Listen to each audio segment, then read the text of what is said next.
그가 나중에 리웨에게 말한 바에 따르면 바로 그때 구급차가 질주하는 어둠 속에서 그는 자신과 아내를 갈라놓은 장벽으로부터 어떤 탈출구를 찾기에 열중한 나머지 그동안 줄곧 아내 생각을 잊고 있었다는 사실을 깨닫게 되었던 것이다.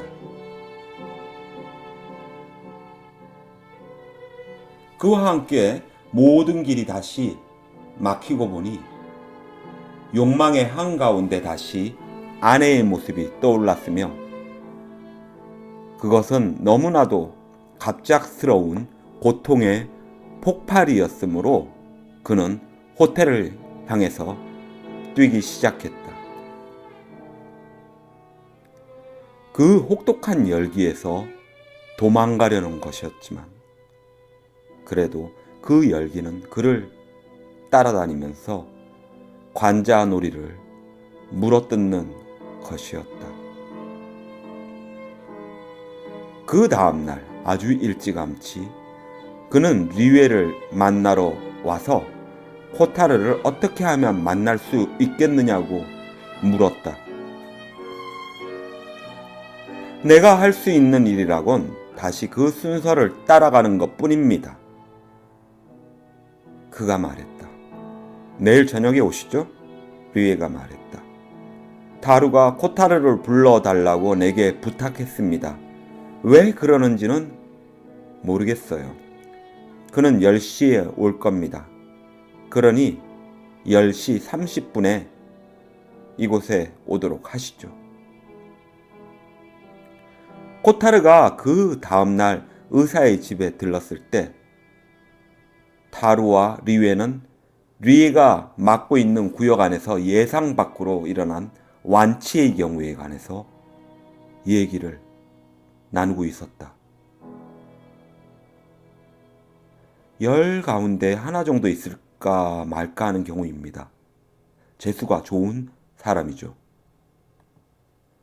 다루가 말했다.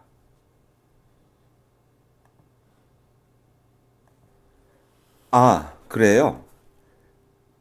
그것은 패스트가 아니라더군요. 코타르가 말했다. 그러나 두 사람은 코타르에게 그것은 확실히 패스트였다고 힘주어 말했다. 그럴 리가 없어요. 나은 것을 보니까 말이죠. 나보다 더 잘 아시겠지만 패스트라면 용서 없지요. 일반적으로는 그렇지요. 그러나 좀 더 꾸준히 대항하다 보면 놀라운 일도 생기는 법입니다. 리에가 말했다. 코타르는 웃고 있었다. 그렇게 보이지 않는데요. 오늘 저녁 숫자 발표를 들으셨습니까? 호의에 찬 눈길로 연금 생활자를 쳐다보고 있던 타루가 자신은 숫자를 잘 알고 있으며 사태는 중대하지만 거기에 어떤 의미가 있다면 그것은 더욱더 특별한 조치가 필요하다는 사실을 증명하는 것뿐이라고 대답했다. 뭐라고요? 당신네들은 그런 조치를 이미 취하셨잖소. 그렇습니다. 하지만 각자가 자기 나름대로도 그 조치를 취해야지요. 코타르는 무슨 말인지 몰라서 다루를 쳐다보았다. 다루는 많은 사람들이 아무 일도 하지 않고 있고 패스트는 각자의 문제이며 각자가 자신의 의무를 이행해야 한다고 말했다. 보건대의 문은 모두에게 열려 있다는 것이었다. 좋은 생각입니다. 코타르가 말했다. 그러나 아무 쓸모가 없을 것입니다. 패스트란 놈이 너무나 강하니까 말입니다. 그것은 우리가 모든 걸 다 시도해 본 후에나 알 수 있는 일입니다. 다루가 참을성 있는 어조로 말했다. 그동안 리웨는 책상 앞에서 카드를 다시 베끼고 있었다. 다루는 의자에 앉아 마음이 흔들리고 있는 코타르를 내내 바라보고 있었다. 왜 우리와 함께 일하지 않으시죠, 코타르 씨? 코타르는 기분이 상했다는 태도로 의자에서 일어나더니 자기의 둥근 모자를 손에 들었다. 그것은 내 일이 아닙니다. 그리고 나서 맛부터 보겠다는 식의 어조로 말을 이어갔다. 게다가 나는 패스트 안에 있는 게 좋아요. 그리고 난 그것을 저지하는데 참가해야 할 이유가 없거든요. 다루는 갑자기 뭔가 알았다는 듯이 자기 이마를 치면서 말했다. 아, 그렇군요. 난 그걸 잊었습니다. 그게 아니었다라면 당신은 체포되었을 테지요. 코타르는 움찔 놀라 넘어질 듯이 의자를 꽉 쥐었다. 리유에는 쓰기를 멈추고 신중하고도 흥미있는 태도로 그를 바라보고 있었다. 누가 그런 얘기를 해요? 연금생활자가 소리쳤다. 다루는 놀라서 말했다.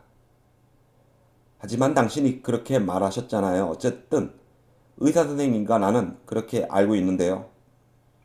그러자 코타르는 감당할 수 없을 만큼 대단한 분노에 휩싸여 알아들을 수도 없는 말들을 짓겨내기 시작했다. 화내지 마세요. 타루가 덧붙여 말했다. 의사선생님이나 나는 당신을 고발할 사람이 아닙니다. 당신의 사건은 우리와는 무관합니다. 그리고 우리는 경찰을 결코 좋아하는 사람들이 아니니까요. 자, 좀 앉으세요. 코타르는 한동안 머뭇거리며 자기 의자를 내려다보고 있다가 앉았다. 한참 만에 그는 한숨을 내쉬었다. 그것은 오래된 이야기입니다. 그는 타루의 얘기를 인정했다. 그들은 이 오래 묵은 이야기를 다시 문제 삼아 끄집어냈지요. 나는 다 잊었거니 생각했지요. 그런데 어떤 자가 고자질을 한 거예요. 그들은 나를 소환하더니 조사가 끝날 때까지 항상 대기 상태로 있으라는 것이었습니다. 그래서 결국 그들에게 체포되고 말 거라고 생각했었죠. 중죄인가요? 타루가 물었다. 그건 말하기에 달렸어요. 어쨌든 살인은 아닙니다. 금고형인 거예요? 아니면 징역형인 거예요? 고타르는 몹시 기가 죽어 있는 것처럼 보였다. 운이 좋으면 금고형이겠지요. 그러나 잠시 후 그는 다시 격앙되어 말했다. 그것은 과실이었습니다. 누구나 실수는 범하는 법이지요. 생각만 해도 지긋지긋해요. 그것 때문에 체포되어 집과 생활과 모든 친지들과 떨어져 살아야 하다니 말입니다. 아, 타루가 물었다. 바로 그것 때문에 목을 매달아 죽으려 했었군요. 네, 어리석은 짓이었지요, 확실히. 리웨는 처음으로 입을 열어 코타리에게 자기는 그의 불안을 잘 이해하고 있으며 만사가 잘 될 것이라고 말했다. 나도 당분간은 두려워하지 않아도 된다는 사실을 알고 있습니다. 제가 보기엔 타루가 말했다. 어쨌든 우리 보건대에는 들어오지 않겠군요. 두 손으로 자기 모자를 돌리고 있던 코타르는 자신이 없는 시선으로 타루를 쳐다보았다. 나를 원망하지 마세요. 그렇고 말고요. 그렇지만 적어도 일부러 병균을 퍼뜨리려고 애쓰지는 마시기 바랍니다. 타르가 웃으면서 말했다. 코타르는 자기가 패스트를 불러들인 것은 아니며 그것 스스로가 저절로 생겨났고 우선은 그 덕분에 자기의 일이 잘 되어 나가고 있지만 그것이 자기 탓은 아니라고 항변조로 말했다. 그리고 랑베르가 문 앞에 도착했을 때 그는 목소리에 온 힘을 다 기울여 덧붙였다. 그리고 또한 당신네들은 어떤 성과도 못 올르실 거라는 게 내 생각입니다. 랑베르는 코타르로부터 곤잘레스의 주소를 알지 못한다는 말을 들었다. 그러나 다시 그 조그마한 카페에 가볼 수 있다는 것이었다. 그들은 다음날 만나기로 약속을 했다. 그리고 리에가 소식을 알고 싶다는 뜻을 비치자 랑베르는 주말 밤에 아무 때나 자기 방으로 타루와 함께 와달라고 부탁했다. 아침에 코타루와 랑베르는 그 조그마한 카페에 가서 가르시아에게 저녁 때나 또는 그게 곤란하면 내일 만나자는 전가를 남겨두었다. 그날 저녁 그들은 가르시아를 기다렸으나 헛수고였다. 그 다음날 가르시아가 와 있었다. 그는 말없이 랑베르의 이야기를 들었다. 그는 자기는 잘 알지 못하지만 자기가 아는 바로는 각 가구별로 검사를 실시하기 위해 구역마다 24시간 동안 통행이 차단되었었다는 것이다. 곤잘레스와 두 젊은이가 차단선을 넘지 못했을지도 몰랐다. 이제 자기로서 할 수 있는 일은 기껏해야 다시 한번 그들을 라울과 연결시켜주는 일이었는데 물론 그것마저도 그 다음 다음 날 안으로는 가망이 없다는 것이었다. 내가 보기에는 랑베르가 말했다. 아예 처음부터 다시 시작해야겠군요. 그 다음 날 어느 길 모퉁이에서 라울은 가르시아의 추측을 확인할 수 있었다.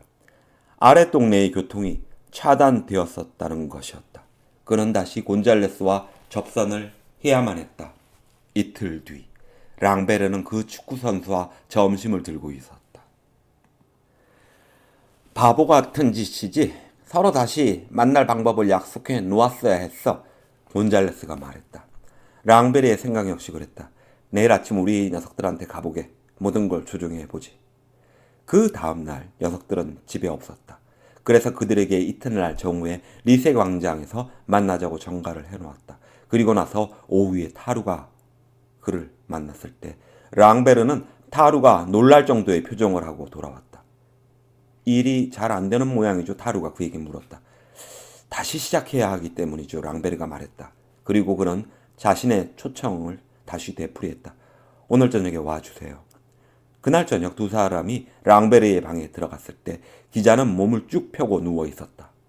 그는 일어나서 준비한 술잔에 술을 채웠다. 리웨는 자기 잔을 받으면서 그에게 잘 되어 가고 있느냐고 물었다. 신문 기자는 자신이 다시 한 바퀴 완전히 돌고 난 다음에 제자리로 돌아왔으며 곧 마지막 약속을 하게 될 거라고 대답했다. 그는 술을 마시고 나서 다시 덧붙였다. 물론 그들은 오지 않을 것입니다. 그렇게 딱 부러지게 결론을 내릴 필요는 없습니다. 타루가 말했다. 아직 이해를 못하셔서 그래요. 랑베르는 어깨를 으쓱해 보이면서 대답했다. 무엇 말입니까? 패스트 말입니다. 아, 르이가 중얼거렸다. 그래요. 아직 뭐가 뭔지 제대로 이해를 못하고 있습니다. 그것은 다시 발생할 것입니다.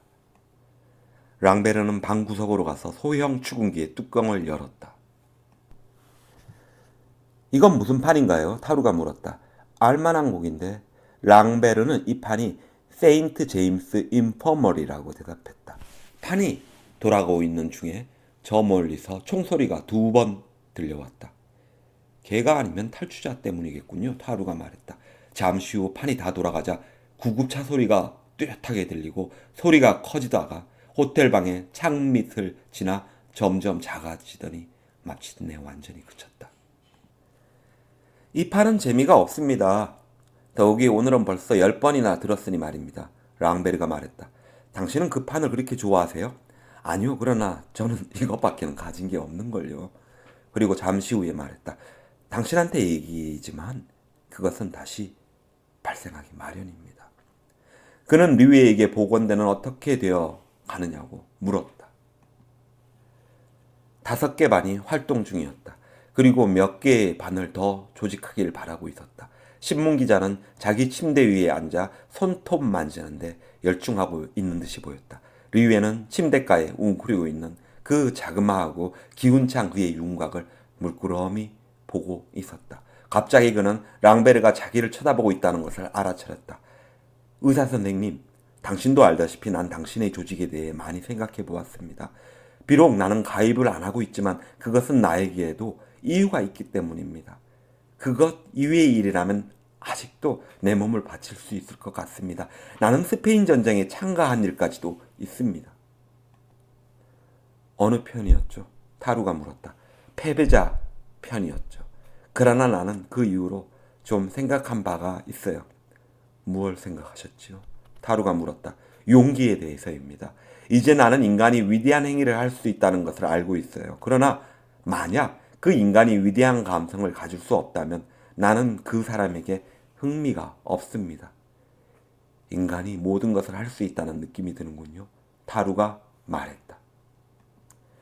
절대 그렇지 않아요. 인간이란 고통을 참거나 오랫동안 행복한 상태로 있을 수 없습니다. 따라서 인간이란 가치 있는 일은 아무것도 할 수가 없습니다. 그는 두 사람을 쳐다보고 다시 얘기를 시작했다. 이거 보세요, 타루 씨. 당신은 사랑을 위해 죽을 수 있습니까? 모르겠습니다.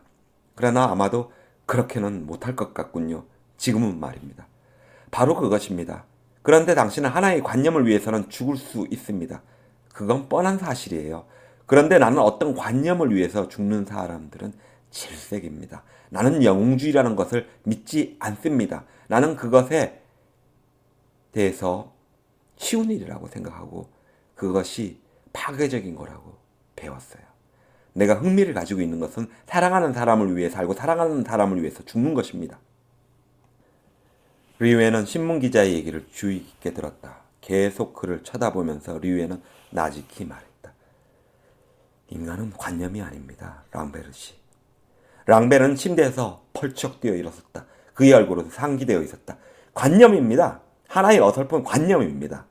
인간이 사랑에게서 등을 돌리는 순간부터 말입니다. 그런데 바로 우리들은 사랑이 불가능해졌습니다. 단념합시다. 의사 선생님, 사랑할 수 있게 되기를 기다립시다. 그리고 정말 그것이 불가능하다면 영웅적인 영국은 다 집어치우고 전반적인 해방이나 기다립시다. 나로서는 나는 더 이상 나가지 않겠습니다. 류에는 갑자기 필요한 듯 자리에서 일어났다. 당신이 오라요, 랑베르 씨. 너무나 옳습니다. 나는 어떤 일이 있더라도 당신이 지금 하고 있는 일에서 마음을 돌리게 하고 싶지는 않아요. 나에게는 그것이 정당하고 좋은 일로 보입니다. 그러나 이 모든 것은 영웅주의와 관계가 없다는 것을 꼭 말씀드리고 싶군요. 그것은 단지 성실성의 문제입니다. 아마도 웃음을 자아내는 하나의 관념일지도 모르지만 그것만이 패스트와 투쟁하는 유일한 방법입니다. 바로 성실성이라는 것이 말입니다. 성실성이라는 것이 도대체 무엇입니까? 랑베르는 갑자기 조심스러운 태도로 물었다. 일반적으로 그것이 무엇인지 나도 모르겠습니다. 그러나 내 경우에 있어서 그것은 나의 직책을 완수하는 일이라고 알고 있습니다. 아! 랑베르가 화를 내며 말했다. 나는 내 직책이 어떠한 것인지 모르겠습니다. 아마도 내가 사랑을 택함으로써 사실 잘못을 저지르고 있는지도 모르겠군요. 리웨는 그를 마주 보았다. 아닙니다. 리에가 힘을 주어 말했다. 당신은 조금도 잘못하고 있지 않습니다. 랑베르는 생각에 잠긴 눈으로 그들을 쳐다보았다. 당신들 두 사람은 이 모든 일을 한다 해서 손해보실 게 아무것도 없을 것입니다. 유리한 편에 선다는 것은 좀 더 쉬운 일이니까요. 류에는 자기 잔을 비웠다. 자, 류에가 말했다. 우리에겐 할 일이 있어서요. 류에는 나갔다. 다루가 그의 뒤를 따라 나섰다. 그러나 나가려는 순간 생각이 난 듯이 신문 기자에게로 다시 돌아와 말했다. 당신은 리웨이 부인이 이곳에서 수백 킬로미터 떨어진 요양소에 있다는 것을 아시는지요? 랑베르는 놀란 듯한 몸짓을 했다. 그러나 타르는 이미 나가버렸다. 그 다음날 아주 일찍이 랑베르는 의사에게 전화를 걸었다. 내가 이 도시를 떠날 방도를 찾을 때까지 당신과 함께 일하도록 허락해 주시겠습니까? 수화기에서 침묵이 흐르더니 이어 말이 들려왔다. 그러시죠, 랑베르 씨. 고맙습니다.